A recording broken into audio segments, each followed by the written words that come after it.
우리 시편 100편 말씀 보겠습니다. 시편 100편 한 절씩 저 여러분 교독하도록 하겠습니다. 온 땅이여 여호와께 즐거운 찬송을 부를지어다. 기쁨으로 여호와를 섬기며 노래하면서 그의 앞에 나아갈지어다. 여호와가 우리 하나님이신 줄 너희는 알지어다. 그는 우리를 지으시니요 우리는 그의 것이니 그의 백성이요 그의 기르시는 양이로다. 감사함으로 그의 문에 들어가며 찬송함으로 그의 궁정에 들어가서 그에게 감사하며 그의 이름을 송축할지어다. 여호와는 선하시니 그의 인자하심이 영원하고 그의 성실하심이 대대에 이르리로다. 아멘. 오늘 2025년 추수감사 주일입니다. 농경시대에 가을의 모든 추수를 마무리하고 나서 한 해 동안 수확한 것들에 대한 감사의 예배를 올려드린 날, 이게 추수감사 주일이죠. 요즘 우리가 농경시대를 사는 게 아니다 보니까 아무래도 이날의 의미를 우리가 잘 살려서 보내는 것 같지는 않아 보여요. 하지만 우리가 꼭 농사를 지어야만 하나님께 감사를 올려드리는 게 아니기 때문에 우리가 하나님 앞에 올 한 해를 돌아보면서 또 남아있는 한 달 남짓 남아있는 한 해를 또 하나님 앞에 기대하면서 오늘 하루를 보냈으면 합니다. 우리가 범사에 감사해야 되는 것은 뭐 사실이지만 특별히 오늘 이러한 감사의 마음을 가지고 하루를 보냈으면 해요. 그런 마음으로 우리가 함께 나눌 말씀은 시편 100편에 있는 노래인데요. 표제어에 감사의 시라고 쓰여 있습니다. 감사의 시. 이 시를 지어 부른 시인은 아마도 성전에 제사를 드리기 위해서, 그러니까 지금으로 치면 예배를 드리기 위해서 성전에 올라가며 이 시를 지어 불렀던 것으로 보입니다. 그리고 그가 이 감사의 시를 지어 부른 이후로는 많은 사람들이 함께 예배 드릴 때 이 감사의 시를 같이 공유하면서 하나님 앞에 감사의 찬양을 드렸을 거예요. 그렇다면 시인을 비롯해서 수많은 사람들이 불렀을 이 감사의 시 시편 100편은 어떤 내용을 담고 있느냐? 크게 세 가지 내용을 담고 있다라고 보여지는데요. 첫 번째 내용은 여호와를 향한 찬양의 독려를 하고 있습니다. 온 땅이여 여호와께 즐거운 찬송을 부를지어다. 기쁨으로 여호와를 섬기며 노래하면서 그의 앞에 나아갈지어다. 여기 보면은 시인이 온 땅에 존재하는 모든 것들이 다 하나님을 즐겁게 찬송하는 것, 그분을 기쁘게 섬기며 노래하며 그분 앞에 나아가라, 이렇게 독려합니다. 자, 시인이 볼 때에는 지금 이 온 세상이 하나님을 찬양하는 것이, 찬송하는 것이 당연한 거예요. 그래서 이 당연한 것을 행하라라고 말하고 있는 것이죠.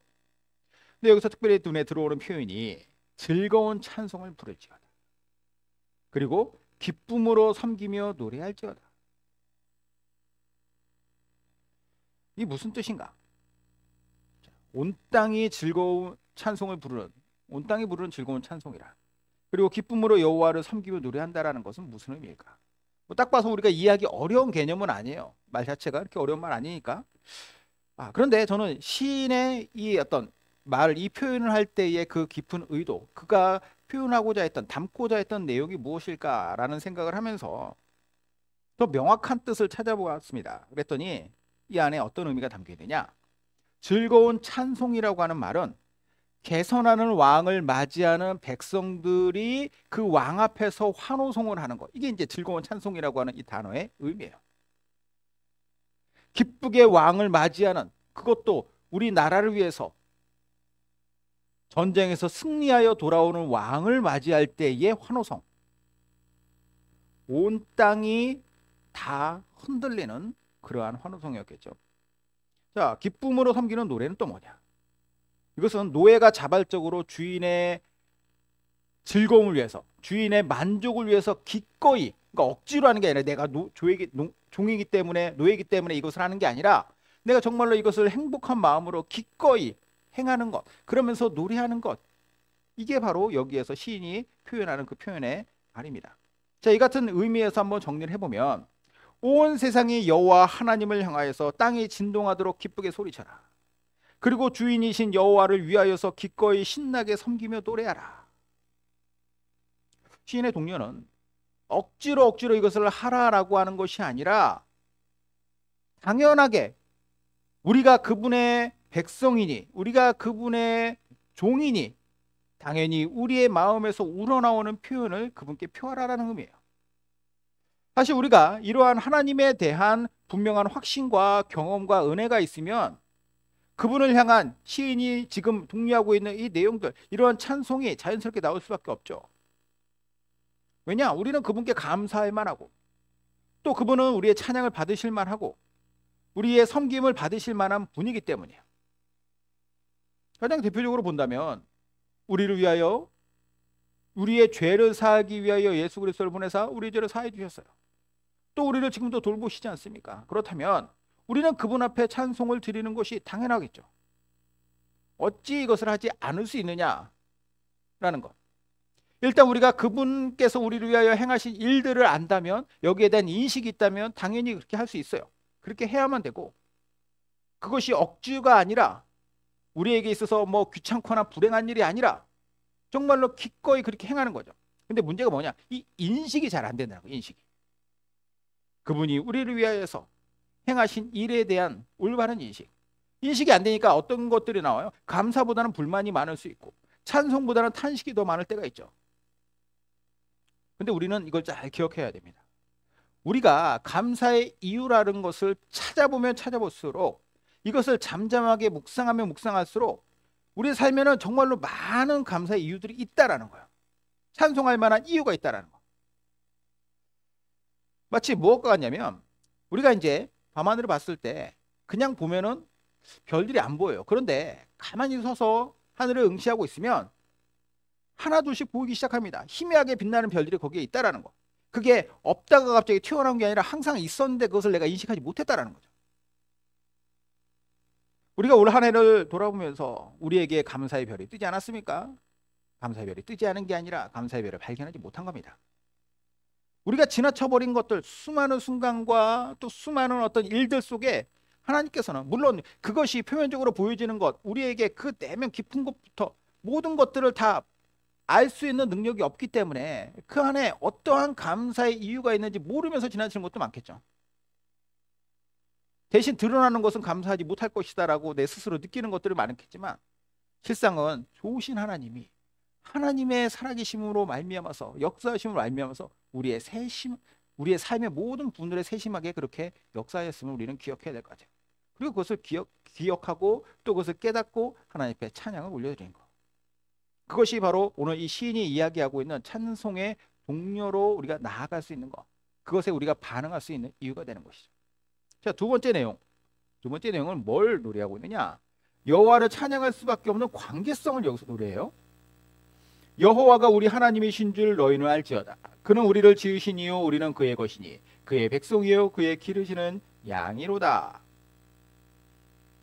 자, 여기 보면 이렇게 얘기해요.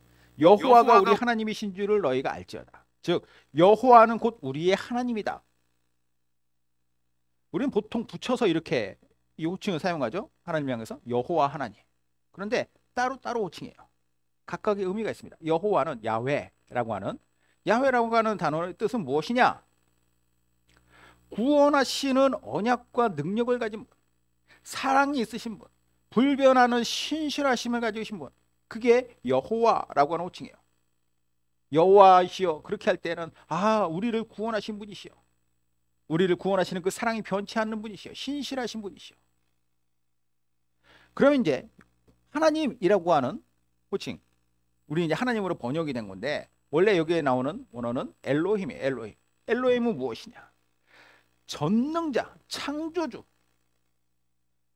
권능을 가진 분. 엘로힘 하나님은 우리의 모든 것들을 만드셨을 뿐만 아니라 이 우주를 다 주관하고 계신 분이라는 의미입니다. 그러니까 우리를 신실하게 구원하시는 여호와는 곧 세상을 만드시고 다스리시며 통치하시는 전능자이십니다. 이 고백이죠. 이런 분이 우리를 창조하셨을 뿐만 아니라 우리를 구원하셨고, 아까 신실하게 끝까지 지키신다고 했죠. 약속을 지키신다, 돌보신다. 그럼 우리 입장에서 그분은 어찌 찬양하지 않을 수 있겠냐는, 이런 관계성 안에서 볼 때, 이런 여호와 하나님께서 우리와의 긴밀한 관계성을 우리가 만든 것이 아니라 그분이 우리에게 이 관계성을 부여하셨고, 그리고 이 관계성을 붙들고 계신다라는 거예요. 3절의 하반절 보면은 그는 우리를 지으시니요. 엘로힘이시죠. 우리는 그의 것이니 그의 백성이요 그의 기르시는 양이로다. 여호와세요. 엘로힘이신 하나님께서 우리를 지으셨습니다. 그러면 당연히 우리는 그분의 것이겠죠. 근데 그분이 우리를 소유하는 걸로 끝나는 게 아니라 그분의 백성이란 존재로 만드시고, 백성이라고 하는 의미는 왕의 통치를 받는다는 의미도 있겠지만 왕의 보호를 받는다는 의미가 있는 거예요. 나의 나라의 백성이니 내가 너희를 보호하겠다. 그런데 여기서 끝나는 게 아니라 그의 기르시는 양이라고까지 말씀하십니다. 친히 양의 목자로서 역사하신다. 이스라엘에서 양을 기르는 사람, 즉 목자와 그리고 그 양과의 관계성을 생각한다면 이 말이 더 우리에게 와닿을 수 있을 거라는 생각이 듭니다. 이게 단순히 어떤 주인과 그의 가축과의 관계가 아니라는 거예요. 돈을 받고 남의 양을 쳐주는 사람이 삭군입니다. 그리고 그 양의 진짜 주인은 목자죠. 양을 대하는 마음과 태도와 방식이 달라요. 예수님께서 이와 관련해서 요한복음에 이렇게 말씀하십니다.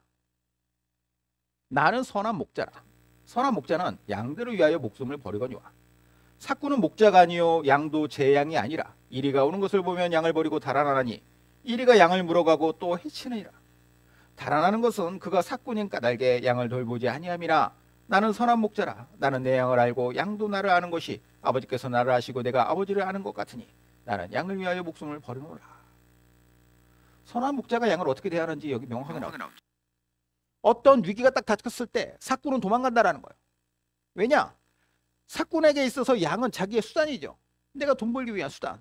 그러나 선한 목자에게 있어서의 양이라고 하는 존재는 이게 그냥 단순히 돈벌이의 수단이 아니라 내가 돌봐야 할, 내가 사랑하고 심지어 나의 목숨까지도 바쳐서 내가 저 연약한 존재를 지켜야겠다라고 하는 그런 존재라는 거예요. 시인은 우리는 그분의 기르시는 양이라고 했을 때 그 개념 안에서는 목자와 양의 이 관계적 이미지가 박혀 있는 거죠. 양을 위하여 목숨까지 버릴 준비가 되어 있는 목자.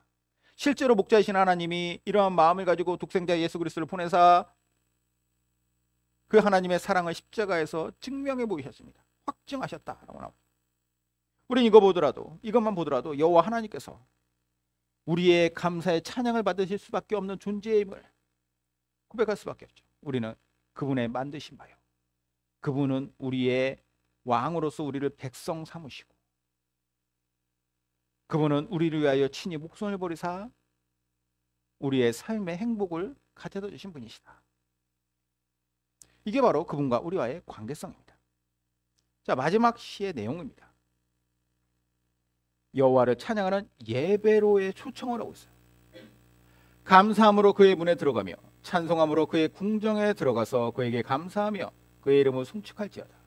여호와는 선하시니 그의 인자하심이 영원하고 그의 성실하심이 대대에 이르리로다. 자, 시인이 먼저 여호와 하나님을 향한 찬양을 독려했어요. 또 하나님을 찬양할 수밖에 없는 관계성에 대한 설명이 있었죠. 뿐만 아니라 이제는 함께 예배로 나아가자라고 했는데 그 초청에 있어서 4절 보면은 감사함으로 그의 문에 들어가자, 찬송함으로 그의 궁정에 들어가자, 거기에서 그분께 감사하며 송축하자. 우리가 이 내용을 이해하려면 이스라엘의 성전의 구조를 좀 알아야 될 필요가 있어요. 이스라엘 성전은 예루살렘 성 안에 있습니다. 성 안 중에서도 시온산이라고 하는 산 위에 있어요. 그래서 성전에 들어가려면 어떻게 되느냐? 예루살렘 성 안으로 당연히 들어가야 됩니다. 성은 어디를 통해서 들어가나요? 문을 통하여, 성문을 통해서 들어가요. 여기 나오는 문이라는 것, 성문입니다. 감사함으로 그의 예배를 드리기 위하여, 제사를 드리기 위하여 성전에 가기 위하여 그 문에 들어가자. 성전에 이미 들어가기 전부터 성전에 있는 예루살렘이라고 하는 도시에 들어가는 그 문을 통과하면서부터 찬송하며 들어가고 있는 그 마음, 성전을 향해 나아가는 그 길에서부터 이미 예배의 기쁨이 그 안에 있다라는 거예요. 이와 같은 맥락에서의 노래를 시편 84편의 고라자손이 이렇게 불렀습니다. 주께 힘을 얻고 그 마음에 시온에 데려가 있는 자는 복이 있나이다. 시온의 데려가 뭐냐? 시온이라고 하는 성전이 있는 시온산을 향하여 나 있는 길이에요.